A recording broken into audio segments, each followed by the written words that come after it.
Hello，你哋好啊！趁住喺佛誕之前想同大家分享一個故事啊！呢個故事就係小狗與玉。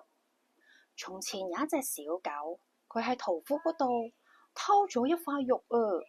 佢就心諗，我而家要過橋，匿埋一個冇人見到我嘅地方慢慢食。然後佢就過橋啦。點知佢行下行下，望落去，咦？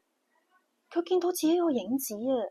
呢個時候，佢以為呢一個影子係另外一隻狗嚟嘅，佢個嘴巴都擔住另外一塊肉嘅，然後佢就狠狠咁樣撲埋去，好想食咗佢嗰塊肉啊！